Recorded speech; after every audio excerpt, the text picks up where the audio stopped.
Hello, everyone. I'm Rajiv Chopra from the Dusty Mike Chronicles, and this is my last podcast for the calendar year 2025. I had originally planned to do a podcast on discipline, but I figured that I should join the bandwagon and take a look back at the year that is about to end. I learned, once again, that an advantage of being a solopreneur, if that is a word, is that I am able to be flexible and I can build flexibility into my schedule. During the last year, I've noticed that I've had to combine flexibility with a fair amount of discipline to get stuff done. And I'm glad about that because once upon a time, like most people, I needed the discipline of being in an office to do things. And even then, things often did not get done. There were several things that affected my productivity, if I use that beautiful corporate word. We renovated our apartment, living in the apartment during the process, and we learned during the process that cohabitation is possible with four of us sleeping in one room, and we allowed ourselves to be lulled to sleep with the sound of everyone snoring. Often we complain when other people snore, but when you are forced into one room, people can become remarkably accommodating. And this experience should, but does not, force us to reflect on the state of the millions and millions and billions of people who have to crowd themselves into one room while the rich, famous, and invisible own several homes, most of which lie empty for the most part of the year. My son underwent a surgery and my wife broke her foot, forcing her onto a wheelchair where, well, she's off the wheelchair now, and that's good news. But in all of this, I discovered that I could be a caring person and get the work done. I think in my last life I was a nurse, or maybe in my next life I'm going to be a nurse. So 3 cheers to me. I've always been wary of recording my voice and putting it out into the world or into cyberspace. And now I discover that I quite enjoy recording my voice and recording my voiceovers into my blog posts and also into videos. I've had a YouTube channel for years, but it's only becoming, or it has become, a reasonably regular feature in my life only in the last 4 or 5 months. Editing videos is tedious, and I often don't have the time to do an absolutely fantastic job, but I figure it's better to keep putting out content for now and to keep improving my skills incrementally rather than waiting for a big bang and announcing to the world, here I am, watch my stuff. It's called, as we put it in our corporate world, learning on the job. And it's a good corporate phrase, which I had almost forgotten actually, learning on the job. And I've dragged that phrase out of the crypt and have put it to good use. There are advantages of my corporate career. I finally resumed editing my photos, which is great. And I'm rediscovering my black and white soul, which is absolutely fantastic. I'm glad about this. And since COVID, I have changed my approach to photography a lot, especially street photography.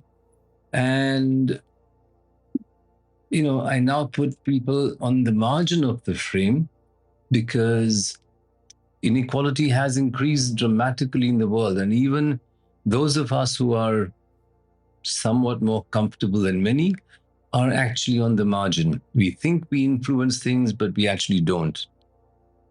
During the year, I started teaching photography and I quite like it. It's something which a gentleman had predicted a few years ago. And now I want to build this business through direct and online coaching, through my YouTube presence, and possibly selling courses and hopefully getting followers and subscribers and people who want to pay for my YouTube channel, but that will take time. And I've decided to segment my writing. I will keep Substack for my travels, historical musings for my travels, my historical musings, and other musings. I will restrict LinkedIn to some management stuff, which I can't get away from, and photography as a discipline, with the aim of getting students from the corporate and individuals who work in the corporate. And I will focus my publication on Medium to climate change, environment, policy from a citizen's perspective and from an Indian perspective. I live here, so why not? So I think I have finally managed to segment my publications, and I hope people subscribe and pay for them. I hope. So my task for 2026, and I'm going to have one more podcast around this, is to monetize LinkedIn, Medium, Substack, and YouTube. I'm still not sure about Instagram, but we shall see. I'm also not sure about other sites like Buy Me a Coffee. I've been doing a lot of AI work, and my work in AI is dark and sometimes glamorous. I am crazy. Batshit crazy, as some people say. I've decided to rebrand Tramping in India to Tramping the Dusty Miles and then bring it more in sync with the podcast and the YouTube channel. And the rebrand also allows me to dive deep into the past and share some memories of my past and future international travels. And why not? I won't go overseas very much. I will restrict myself to India, but at least it gives me the option of talking about my international travel. And in short, while I've not made nearly as much as money as I used to make in my corporate world, and not nearly as much as money as I'd like to make, and I am fairly happy and clear about the direction in which I'm going right now. And well, I have to thank the Chinese AI, whatever you call it, DeepSeek, for helping me actually do this rebranding. It was fantastic using DeepSeek. And I shall also consult DeepSeek about rebranding my work on Medium.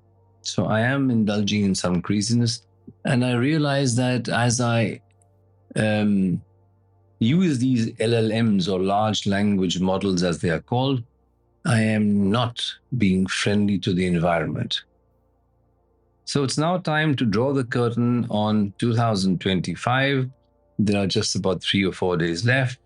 May we all have a happier year in 2026 with no interference from obnoxious politicians, billionaires, and would-be trillionaires, genocidal monsters, hypocrites, and people who have sold their soul to the devil, just so that they can get more power and more money. So let's hope for a better 2026. And even if these absolutely crazy monsters surround us, we can still, in our own way, make the world a better place. And I think that's something which is worth striving for. So goodbye for now. Goodbye to 2025. And I will see you all next year. And before I close, I'm going to invite you to put in a like, Share your thoughts. Subscribe to the Dusty Mike Chronicles. Spread the word, spread the podcast, spread the publication, and see you next year. And all the very best to all of you and your families and your friends for an absolutely wonderful year next year. Bye.